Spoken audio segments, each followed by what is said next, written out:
election maya naksilak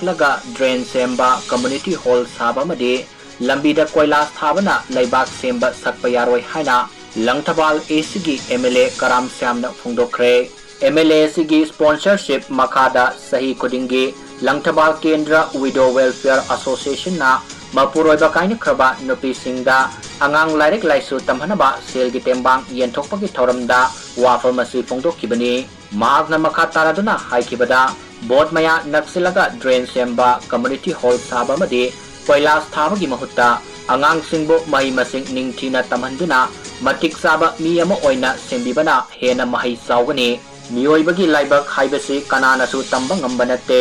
laibak thibadagi mapuroiba kaina khraba nupi kayana macha yoknaba masung lairik laisu tamhanaba honarakpa matamda thengnariba khodong saraba masung awaba singi pankhai leite miyoiba khunai gi yaifanaba thamoi sengna thabak tauba haibasi miyamnasu yagani lainasu yagani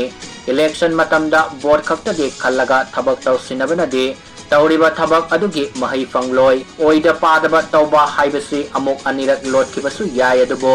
maduna tung koinadi chatloi imong puramba miyoyama laikidaba matamda imong adugi miyoy singna matau karamna punsi hinghawi haibasi khallubada akibagi masakni miyoy bai koi ngasi kari thokani hayeng kari thokani tamba ngamde adubo hinglingai gi matamda aikoi amanamagi awa ana tarakpa matamda mateng pangaduna harau harau leiminasi nupi oibi singnasu mapuroiba laikidre haiduna wakal sonthaduna leibaki mahutta thauna pangal leina honaduna ichagi damakta hingbiu haina mahakna makhatana phongdokhi